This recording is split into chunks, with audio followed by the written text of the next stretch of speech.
તો નમસ્કાર ખેડૂત મિત્રો, કેમ છો? બધા મજામાં જશો એવી આશાથી આજે કંઈક અલગ લઈને આવ્યો છું કે ખેડૂત મિત્રોને પહેલા તો બધાને મિત્રોને હોળીની હાર્દિક શુભકામના. આવતીકાલે હોળી છે, એની બધાને હાર્દિક શુભકામના. અને પછી હું તમને આજે બતાવવાનું છું કે હોળીની ઝાડ પરથી, હોળીની જે ઝાડ હોય ને એ ઝાડ પરથી આવતા વર્ષના ચોમાહાનું અનુમાન, કેટલો વરસાદ થશે કયા એરિયાની અંદર, તમે પોતે જાણી શકશો. અને કેવી રીતે જાણવાનું, ક્યારે જાણવાનું, કયો સમય અનુકૂળ, એ બધું તમને હું હમણાં આ વિડીયોની અંદર બતાવવાનું છું. બધી ચારે ચાર દિશામાં હોળી કેવી રીતે પ્રગટાવવી અને કયા સમયે, બધું તમે તો આ બધું જાણવા માટે બન્યા રહેજો વિડીયોમાં છેલ્લે સુધી. અને નવા આવ્યા હોય ને તો ચેનલને સબસ્ક્રાઈબ કરી નાખજો, બાજુ બેલ આઇકોન દબાવી દેજો, મસ્ત મજાની કોમેન્ટ કરી નાખજો, લાઈક કરવાનું ભૂલતા નહીં.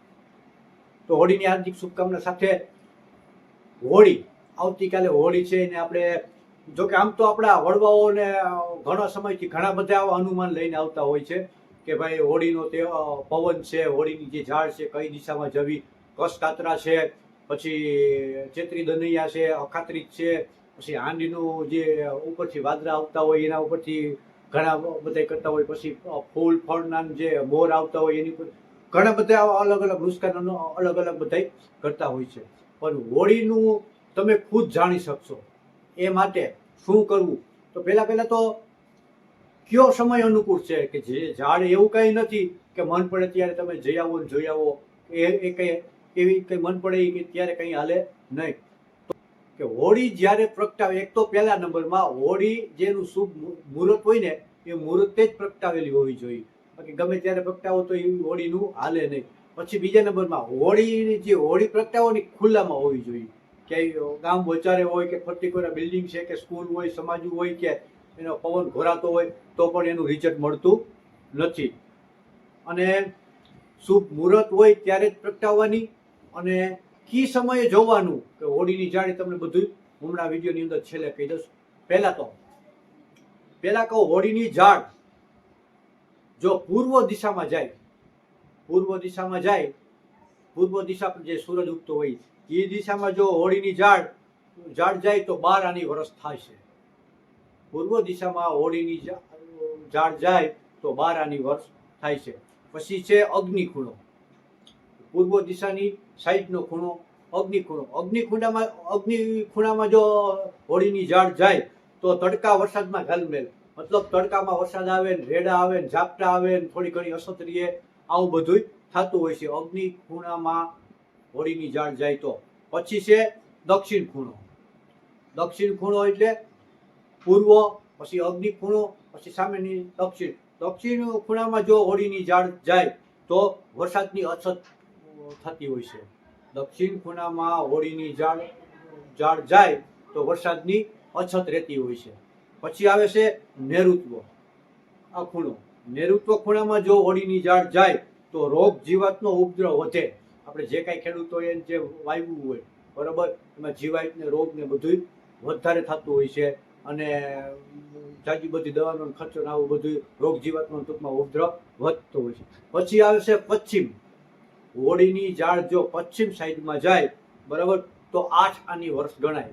8 આની વર્ષ મતલબ વર્ષ એકદમ સારું પણ નહીં અને વર્ષ એકદમ નબળું પણ નહીં, મધ્યમાં 50% ગણવાનું બરાબર. જો પશ્ચિમ દિશામાં હોળીની ઝાડ જાય તો.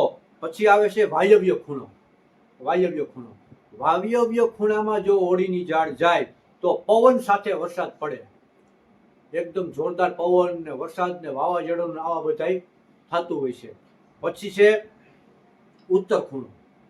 ઉત્તર ખૂણામાં જો હોળીની ઝાડ જાય તો આવે છે, તો એમાં થાય આપણું જે વાયુ હોય ને ધાન ઘણું બધું પાકે, મતલબ ખેડૂતને જે પાક વાવેલો હોય ને એમાં ઉતારા ને એવું બધું વધારે આવે, રોગ જીવાત હાવ ના આવે અને એકદમ સહેલાઈથી પાકી જતો હોય છે, મતલબ ધાન ઘણું બધું પાકે.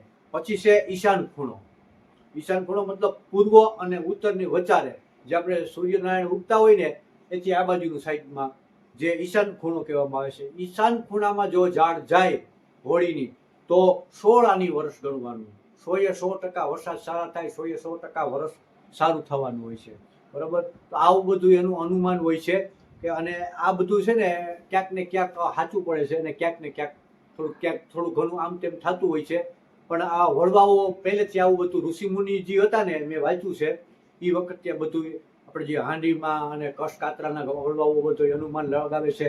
પછી આપણે જે વાડીએ જે હેઠા હોય હેઠા ઉપર અમુક પેલા વેલા થતા હોય છે, વેલામાં ફૂટ થાય, આંબાના મોર ઉપર ને બોયડીના મોર ઉપર ઘણા બધા અનુમાન લગાવતા હોય છે. પછી એક આપણે સાચું પડે છે 100%. હું 2 વર્ષથી હું પોતે પ્રયોગ કરું છું કે અખાત્રીજના દિવસે બપોરના 12 વાગે જે સળિયાથી માપપટ્ટી હું આજે વખતે વિડીયો બનાવી મૂકવાનો છું, ગઈ સાલે મૂક્યો તો એ બધું સાચું પડ્યું છે. એના પરથી આવા બધા ઘણી વખત ઘણા બધા પેરામીટર છે એ બધા અલગ અલગથી જોતા હોય છે. તો આ રીતે તમે ખુદ જાણી શકશો આવતીકાલે હોળી છે કે કઈ દિશામાં પવન જાય, તમે પોતે જાણી શકશો વર્ષ કેવું થશે. હવે વાત રહી હોળીની, બરોબર, મેં કીધું એમ કે શુભ મુહૂર્તે પ્રગટાવશે તો જ હાલશે. ખુલ્લામાં હોળી હોવી જોઈએ, એકદમ પેક હોય તો પણ ક્યાંક ને ક્યાંક ખોટું પડતું હોય છે.